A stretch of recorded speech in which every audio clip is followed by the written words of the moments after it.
This is Technically Legal, a podcast about legal technology, innovation in the legal industry, and the impact tech is having on the law. I'm Chad Main, the founder of legal services company Percipient. On today's show, I'm having a conversation with Bim Dave. He's the CEO of legal tech consultancy Helm360.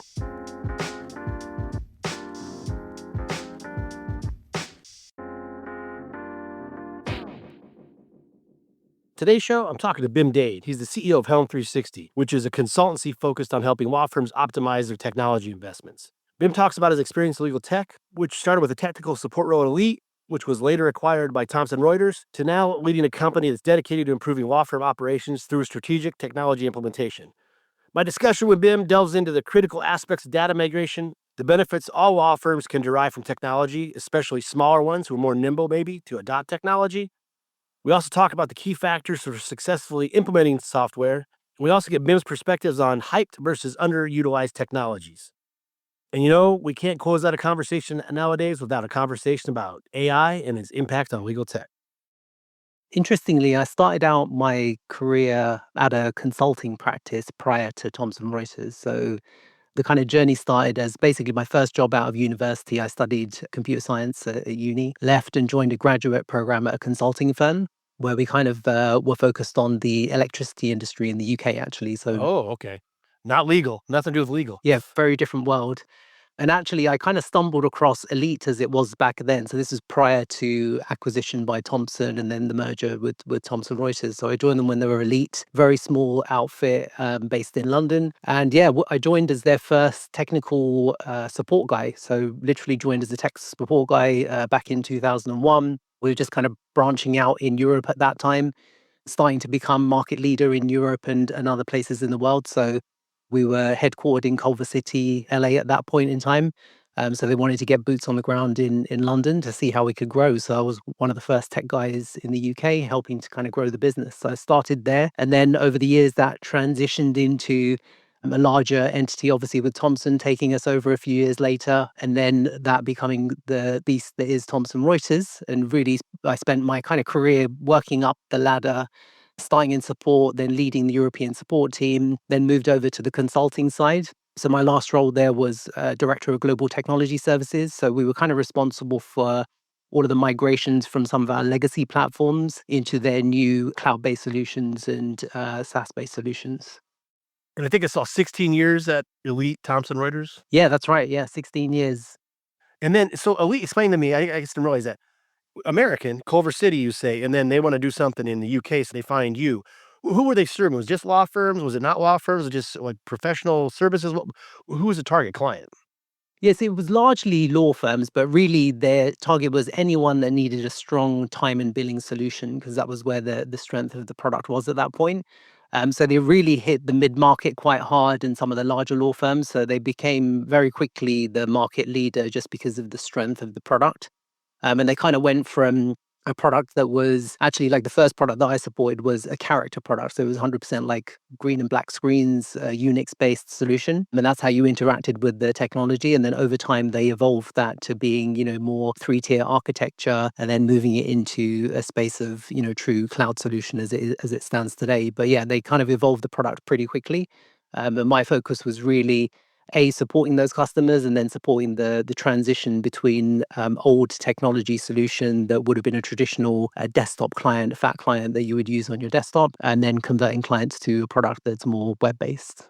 Right. So you said you had a computer science background. Now, did you use any of that there, or was it just always kind of customer facing, helping them, account manager, trying to help them use the product? Definitely some of the computer science background came into play because I think that teaches you the fundamentals of programming and understanding how to kind of deconstruct some of the scenarios that we were facing. So definitely had a part to play. I would say probably because most of my roles have been customer facing, actually a lot of the experience that I had growing up in a family business probably gave me more experience and exposure to how to deal with people. And I think that was a larger part of the kind of role that I played. So the technology piece to me is kind of the easy bit because you can, read a book and it can give you an answer on how to do something from a technology perspective. But actually reading people and delivering like a high value of customer service is a very different ball game, right? Depending on who you get on the day. So a lot of that came from my early years growing up in a newsagent. What was the family business? So it was a news agency, convenience store. So we used to do, newspapers, sweets, chocolates, all of that kind of fun stuff. You worked there behind the counter? That was Yeah, so I was actually talking to my wife about this the other day. I think I started when I remember my dad getting me to a point where I would be serving customers on a day-to-day basis, probably at the age of around 8 or 9 years old. So at that age, I was dealing with money, like handling money, serving customers, doing paper rounds, stocking shelves, all of that kind of stuff, right? So I would go to school during the day, come back, and then the evening would be spent in the shop doing all of these kind of activities. And that was the best learning experience because you got to meet all sorts of walks of life. And yeah, just really interesting understanding different personalities and the types of people that used to come into the shop in the morning were very different to kind of personalities at the end of the day. So you kind of got a dynamic of your kind of morning rush and the kind of attitude of a person. what's the difference between the morning person and the evening person? We used to get a lot more angry customers in the morning, right? Because there was all it was all about I want to get in and I want to get out as fast as possible. So it's all about efficiency of service. So if they had to wait in a line, that would make them annoyed, right? You could visibly see them getting annoyed, having to wait just to pay for a newspaper or a magazine or whatever that they'd come in for, or cigarettes in those days, which used to be a big thing. But yeah, it was a lot of that. And then towards the end of the day, you would get a completely different clientele because they were wrapping up for the day, coming home and stopping off to go and, get a drink or whatever. And they were very much calmer, wanting to engage in conversation. And actually they wanted a different level of service, right? It was not just buying something from you, but they actually wanted to communicate with you and tell you about their day and talk to you a little bit and, get to know you as on a more personal level. So it was a very different dynamic from morning to evening. So did you tell your family, "Hey, I only wanna work after school. I don't wanna work in the morning before school?" Unfortunately, that was not an option, otherwise I would have loved to have done that, but yeah, it was good either way. I think it exposed me to being able to handle some of those scenarios that you don't normally get faced with. Yeah, if you're dealing with lawyers, Exactly. that's a good training. I noticed in your bio, you said you're a paper boy, and I was too, but when I think of paper boy, I was riding my bike, throwing it on trying to hit it on their doorstep and stuff. Were you doing that too, or was it in connection with the store? It was everything from, marking the newspaper, so I used to get a call from my dad in the morning. We used to have a bell downstairs that he'd ring the bell when he needed assistance in the shop. So usually what would happen is we'd get, the bell being rang around 4:30 AM. And that would mean come down, need some help, papers turned up late or whatever. So what we would do is we would help him mark the papers. In those days, we didn't have like printouts telling you where to deliver. You literally had to write their address on each paper from a book. So we would do that first. So we had about 300 or 400 houses that we used to deliver to. So that would be step one. And then obviously like what would happen is a paper boy that he had didn't turn up, right? They called in sick or whatever. So I was de facto like, you're filling in for this guy, so go and do these rounds. So we'd end up doing like 2 or 3 rounds on our bike, similar to what you did, except in the UK, paper delivery is very different to the US in that we weren't allowed to throw them at the door. You have to actually get Yeah. off the bike, go and put it through the letterbox, and then walk away. So you have to deal with all sorts of other things like, barking dogs and all that kind of stuff. You better manners over there. We just threw Yeah. it up there. Wherever it was, it was. Cool. So getting back on the law side of things, Helm 360, you make the jump from Thomson Reuters over there. Why and when?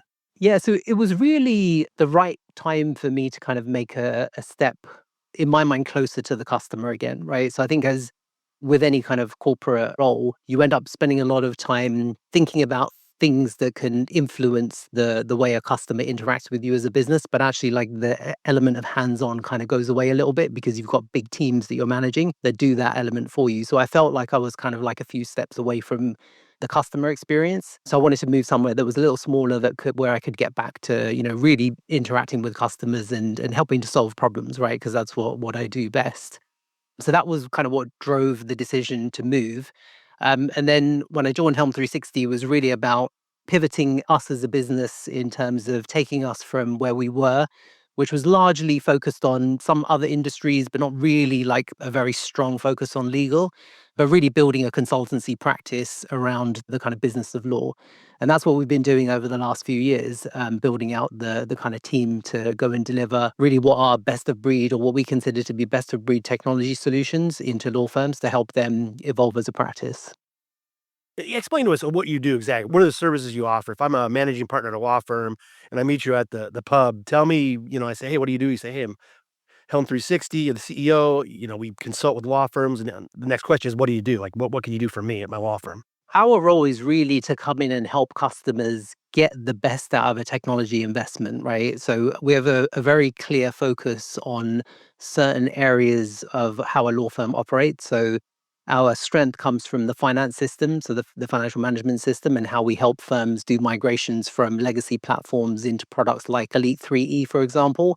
So helping them with everything from the data migration from the legacy system, moving that into the new system, doing all of the things that are associated with that, like financially balancing it to make sure that the numbers are good and that you're ready to go. We do a lot of work around cleansing data so that what you're feeding into the new system makes sense. And then all of the other aspects of kind of project management, training the customer on how to get the best out of the product, configuring it for best use, building out workflows to help them with the approval processes to make their organizations more efficient. So all of those kind of elements of it. So finance system is definitely one of the core focuses. And then we also deal with some of the pieces that happen beforehand. So if you think about the GRC space, like governance, risk, and compliance, there's a whole piece around intake and AML compliance that's a big hot area, and has been for some time, but becoming more and more of a significant area. So we spend a lot of time in products like Intap, for example, where we help customers implement a solution like Intap and design their intake flows so that it has a lot of automation in place to be able to do some of those compliance checks to make sure that when you're onboarding a customer, they're actually doing the due diligence that's needed to avoid any headaches later on down the road. So you mentioned cleansing data. So, let's go back to the financial software. We need to do more with less. That is the key takeaway nowadays from almost every survey of in-house counsel. But what if it didn't have to be that way? What if you actually could do more for less? By combining legal expertise and technology, Percipient enables legal teams to get more work done for less. Buried in contracts and sales is frustrated with turnaround time? We can help with that. Did you just get hit with a subpoena and reviewing 100,000 documents and files will tax your resources or cost you a small fortune in billable hours? We can help there too. Our team of legal professionals leverage tech and project management principles with the right amount of human oversight to deliver precise, efficient, and cost-effective legal solutions. Whether it's legal operations and contract management support, subpoena compliance, or document review, Percipient is your partner in really doing more for less. Percipient. Legal services powered by technology. I think many who think that you can just take data from one computer program and put it in another, no problem. It's like, plug in like a USB-C cord or whatever. But that's not the case. So kind of explain that, what you have to do with the data. When you say cleanse the data, what does that mean? What are you guys actually doing? It's a great question, right? So I think one of the biggest pain points that we see with any implementation from a legacy system to a new one is around the quality of data. And what that really means is that if you think about it, a lot of the firms that we would deal with have been on a practice management solution for a number of years, usually like in excess of 10 years, sometimes a lot more. Like we have some firms that have coming over from systems that they've been using for the last 20 years. And over that period of time, what tends to happen is that as a practice, you're evolving. A lot of times there's mergers that will happen, right? So two law firms will come together. So the data sets from both law firms will be merged together at the same time. But because of the way that some of those systems are designed, they're not always designed to maintain the level of quality of data that you need to be able to get the best out of it from a reporting perspective. So, for example, a lot of things that will happen from a financial transactions perspective will be to plug data in a way that, although when you're looking at it from a report perspective, it may look good because there's some massaging been done. Actually, the source of the data, what's happened is that there's basically like a workaround been put in place, which means that actually when you look at the numbers holistically, just from a raw data perspective, they don't add up, right? So that can cause imbalances, can cause all sorts of problems for finance teams within a law firm when they're trying to reconcile numbers to be able to make them accurate. So we have a lot of emphasis on that first phase of migration, which is firstly, get your data in order and understand where some of those issues and anomalies may be. Like another really very common example is around simple things like addresses, right? Addresses and email addresses. So physical mailing addresses. where the system will allow you to put like your city in different fields within a form, but doesn't necessarily check that it's a valid city. So what happens is when you move to a new platform, which in most of the new platforms are well designed, so they're designed to make sure that actually the data that you're putting into the field actually makes sense. So if you're trying to put like a postal code or a zip code into a city field, it's not going to work. That causes then a whole heap of issues in terms of the migration, because then you have to basically do some really weird mapping rules to be able to get to the destination. And ultimately that translates to more cost for the client because your whole migration effort takes a lot longer. So what we do is we kind of focus our attention on a couple of things. One is that we've built some intelligent tooling, right, to help to automate a lot of that stuff. So what we do is we will use a product that we have called Digital Eye, which we can point to any data source.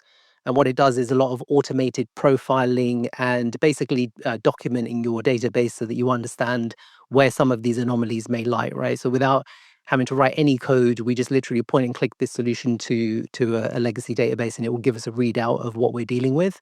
So that kind of accelerates the time to understand where our issues may be. And then what we do is we use a combination of, again, some tooling and expertise, which is really around leveraging some of the AI technology that we have available to us today to be able to use that to go and actually do some transformation of that data. So in the addresses example, for example, we can feed in millions and millions of records and very quickly using AI go and transform that data into meaningful data that can then be moved into the next system without having to do any manual effort, right? So it just accelerates that whole process to get to clean data a lot quicker so that you're not having to deal with it on your next system that you'll be using. So I think I saw on your website, or maybe it was somewhere, maybe an article you wrote, something to the effect that smaller law firms can benefit more from technology solutions because they're more nimble. They're more able to implement them quickly and make decisions. Why is that? Why do you believe that?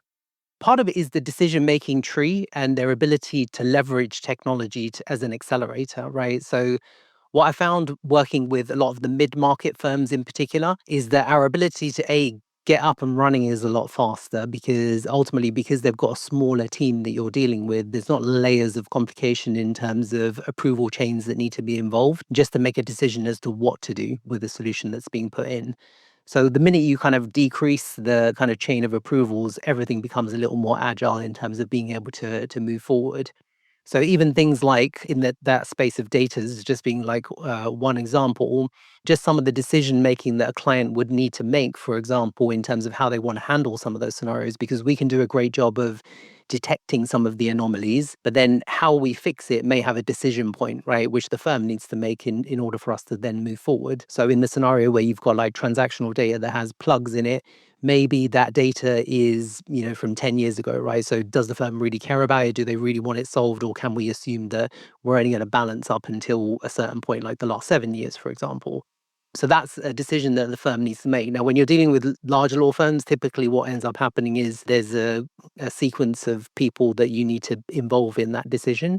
And that can take some time, right? To be able to get to somebody, A, who wants to own the decision, number one, and B, who wants to make the decision, right? And that's where the challenge lies. Like you could have a solution to the problem laid out in front of a firm like that, but you could spend the next few weeks actually waiting for a decision to be made so that you can actually move forward and execute. Who do you find usually will own the decision? Is it kind of the same person every firm or a similar person? It varies on the area of data. I think most of the time it ends up with someone from the finance systems teams when it comes to the finance system in particular, but it can vary, right, in terms of the level of ownership around the data. And I think that's where it comes down to. It's transparency in terms of who owns the decision and wants to stand by the decision to actually make a change. And then the execution of the change is actually the easy bit, because that's where we come in and make the change. But it's just, identifying who and how. Whereas with a smaller firm, we can be a lot more prescriptive. So a lot of the time we're going in saying like, we think that this is the right decision for you to do. And actually in a lot of cases with some of the smaller firms, because they don't have the luxury of a large finance systems team supporting them, they actually need us to work as an extension of their team to be able to help make some of those decisions and own the decisions going forward. So that's where we're kind of almost augmenting their teams in a way, acting as an extension of their team to make them be able to move a lot quicker in terms of rolling out some of these technology changes that need to happen. Okay, so we're back at the pub, the managing partner conversation. You're talking to me, and I ask you, okay, if we're going to do this, if I'm going to hire you guys, what are the keys? What has to happen to make sure that whatever software we're implementing is going to be successful and it's going to be used right? So I think it starts to begin with ownership on the client side. So it's understanding who are the key stakeholders within the law firm that are going to be part of the technology rollout. Because again, we could have the best solution in the world, we could have the best approach in the world, but actually, if there's not internal stakeholders driving that change management piece, that's a lot of the time is where things can fall apart, because the firm has to be ready for change at the end of the day. And sometimes, as we know, like, change is hard for many people, right? Not just in the technology space, but change is hard for people to adapt to, especially when you're thinking about some of the systems that have been in play for 20 years, right? And you're asking a biller to change the way that they kind of approach things, and they could have been in that role for the last 20 years doing that job, right? And now you're saying there's a brand new technology you need to learn, and maybe they don't want to do that. Maybe they're 2 years away from retirement and they don't care about a new system, right? So there's a lot of pressure that goes into a big system change, like a finance IT transformation in particular. And then that means that you need to have the right stakeholders that are engaged on the project on the client side to be able to then push downstream, like all of the different resources, to be able to contribute to the project and make sure that it's a success, right? So I think there's that aspect of it. And I think the other key part is then ownership and acknowledgement of the effort it takes to actually test a solution, right? So again, there's different ways to solve this problem, and some of the things that we've been doing with firms, particularly in the Elite 3 space, is trying to take some of that ownership away. Because what we found was, if you think about a product like Elite 3, there are lots of different ways you can leverage that product through the way that you set it up. So there's like thousands of different setup combinations that you can have that control the way that the product works. And to test every version of those data setups with your data in the system is very difficult. So what ends up happening is that on day one, you're given this brand new system. Somebody's done a migration of data into this system. So you've got your brand new practice management system. It's all kind of up and running. And the kind of keys are handed over to you to say, okay, now go and figure out, Chan, how this thing works and make sure that you're happy with the data that's in it. So now that the biller that we just talked about has to learn a brand new product, a new user interface. They need to learn how to leverage the workflows within this product. So there's a learning curve that they're dealing with. Then they've got to deal with the fact that, oh, maybe the migration effort didn't work the way that we expected it to, or some fields were incorrectly mapped by the person that made the decision around mapping, and they're having to validate those pieces. What can often happen is you get to a state where you may go through a couple of conversion cycles to make sure that the data is really accurate. But by the time you get through one UAT event, those people are exhausted, right? Because they're doing their business as usual job, and they're having to validate this new system, and they're having to learn a brand new technology at the same time. So there's a lot of pressure on those teams to make that happen. So what our recommended approach is to really focus on how can you automate as much of that as possible, right? To take away the pain and effort. So we've actually built a solution for this called Automate, which is basically a test automation platform. So what that allows us to do is actually give a kind of test pack of 600 plus tried and tested test cases, which are applicable to a product like 3E and all of the different processes that sit within it. So what that does is it takes away some of the pressure, because what we can then do is actually click a button. It will execute all of those tests on the firm's behalf using the technology that we have inbuilt with it, but it's using their data, right? So you're validating their data. And the cool thing is that while it's doing that, it's basically mimicking user behavior. So it's actually just clicking on the same buttons that a user would do. And as it's doing that, it's taking screenshots along the way, so that you've got a comprehensive report to go back to that biller and say, hey, to reverse a bill in 3E, these are the 10 steps that I've taken that prove that it works with your data. And actually that acts as then a training guide to that individual, right? Because now they have the kind of playbook of how to use the product with some of the data examples that they recognize, because they're using that data on a day-to-day basis. It's the same clients and matters that they're used to seeing, to then accelerate their adoption of the product, right? So it kind of narrows the kind of effort for them just to be focused on some of the anomalies, right? Like there's always those weird and wonderful clients and matters that set up in the system that may have like an abnormal number of transactions associated with them, because there's like lots of little financial transactions involved. But that's what we want them to be focused on, right? Not necessarily just functionally testing that the product works for them. So I think those are two key areas that really influence the outcome of the success of a project. As you're talking about implementation and stuff, I started thinking you talked a lot about implementation of financial related systems, billing systems, time tracking. A common thing that you hear, and not just legal, like organizations generally, there's a big push and a lot of money spent to implement software, and then no one uses it or they don't get up to speed on it. But is that less apt to happen when you're dealing with something like financial related software because people want to get paid? Do you see more implementation of that type of software versus, I don't know, practice management or what have you? I think it's interesting because I think with the finance system, it's more of a have to, right? Like you don't really have a choice. You Right. have to be able to get a bill out of the door. You have to be able to pay your suppliers.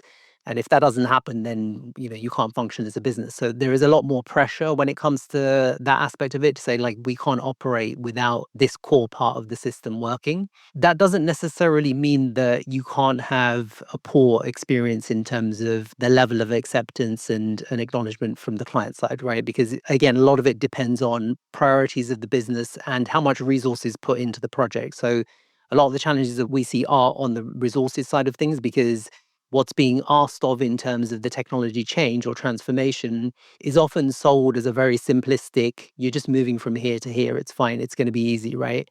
And actually, at the ground level is where the pain is felt. So, as a managing partner of a law firm, I might think, oh, I've signed up for this really amazing solution that's really going to drastically transform my finance operations, give me better visibility in terms of the numbers, close some of the loopholes around time entry, lost time, and all that kind of stuff. But not really acknowledging like the journey to get there is a difficult one. So yes, you'll realize all of those benefits. The return on investment comes for sure. Like there's so many examples of customers moving to 3 and really like transforming their finance operations.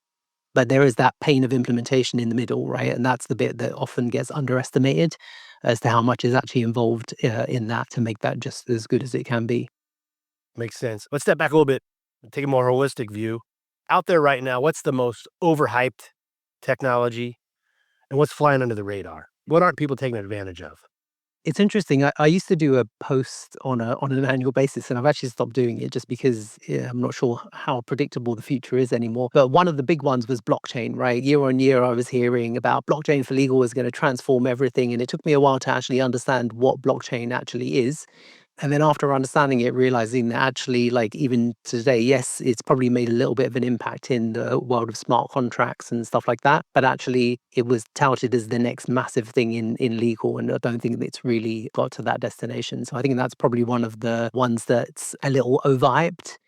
And then I think in terms of those ones that are there but not necessarily leveraged to full advantage, I would say a big area is around the collaboration side of things. So being able to collaborate with not just law firms partnering with their clients a little bit more closely. So like collaboration rooms, technology being used to be able to actually interact with your clients in a different way. I think there's always been a concept of client portals, but they've been very minimalist in terms of what it actually delivers in terms of a client experience. So I think that's an area where there's so much potential in terms of the technology we have available to us today to be able to actually surface data in a way that's more meaningful for clients and to make the kind of client experience a lot better, which doesn't always happen. A really good example is like a couple of years ago, I was buying a property, and anyone who does anything in the conveyancing space is the most painful experience for a client, even with a law firm that has a client portal, because the level of updates you get are just like very basic one liners.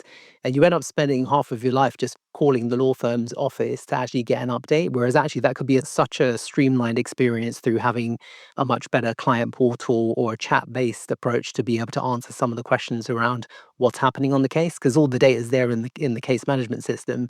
It's just not leveraged in a way that allows me as a customer to be able to see what's going on. So I think that's an area that I think is really not leveraged to its advantage.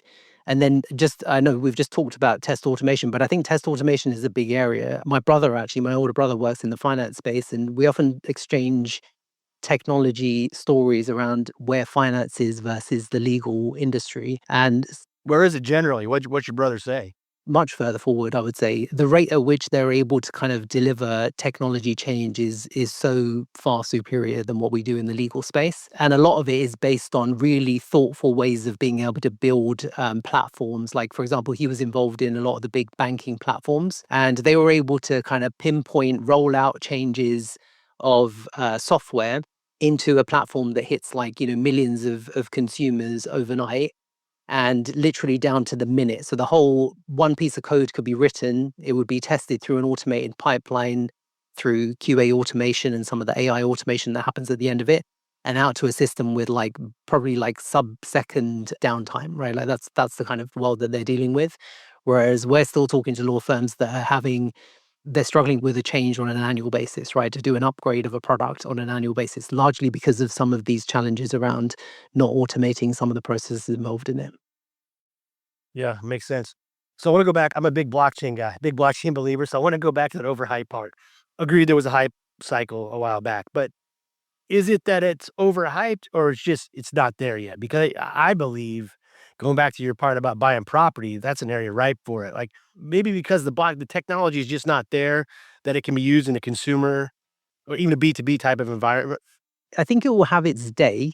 I just think it's not now, right? So I think the overhype was really around how quickly is it going to become a big thing, right? I think it becomes a thing as we move forward. And I think when you think about some of the pressure on every single type of business out there right now, when it comes to risk and compliance and the level of exposure that everybody has these days from some of the cybersecurity stuff that's going on, like blockchain is a big part of the answer to that problem, right? Because from a security perspective, it takes everything up a notch. So I Right. think there's definitely a future there. It's just timing, right? It's when it becomes mainstream, really.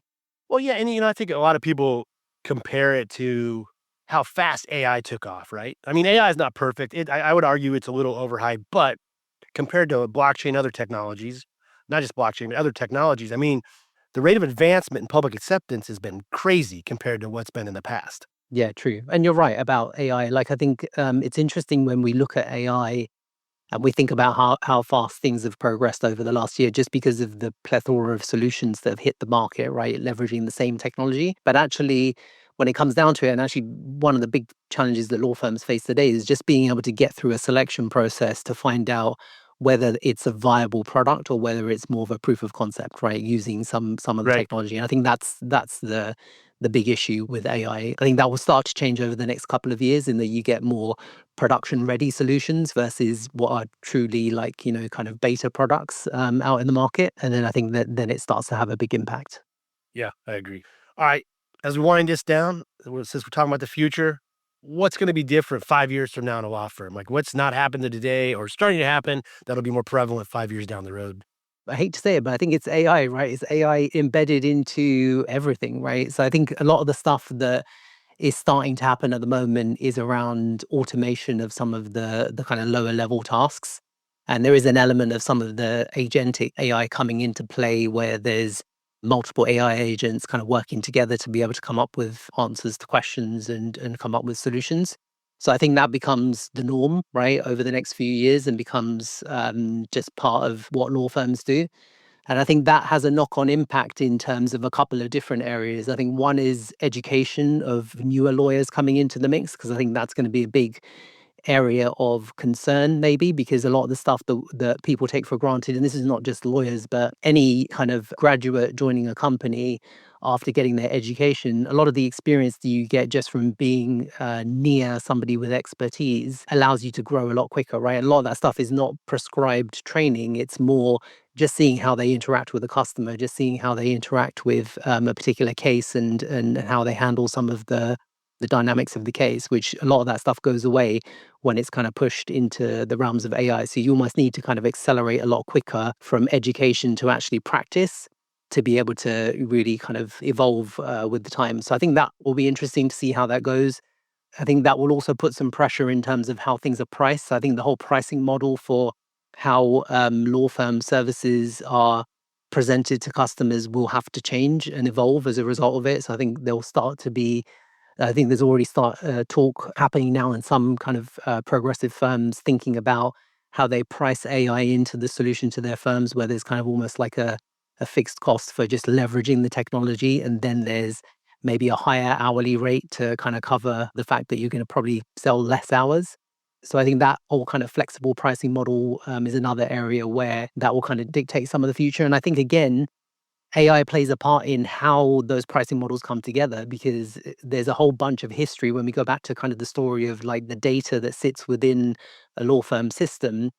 Actually, that data is so rich and so useful that actually, when you apply some of the AI analytics to it and you're able to feed that into then what actually makes sense from a pricing perspective, what makes sense from a resourcing perspective in future, that then aids how they price going forward as well. So I think there'll be some interesting things happening from that perspective too. And hopefully that leads to improved client experience as well, right? By leveraging some of this stuff.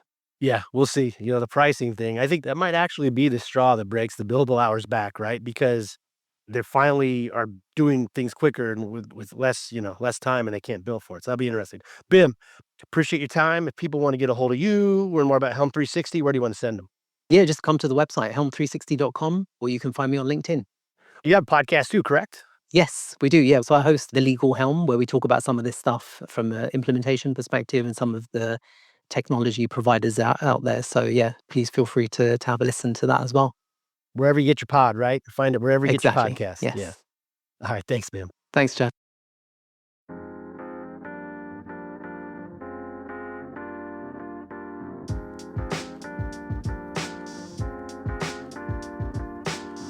Okay, that's a wrap for today's episode. As always, we really appreciate you listening. If you want to subscribe, you can find us on most major podcast platforms like Apple, Spotify, Google, Stitcher, etc. Also, if you like us enough, I hope you leave us a favorable review. Thanks again for listening. Until next time, this has been Technically Legal.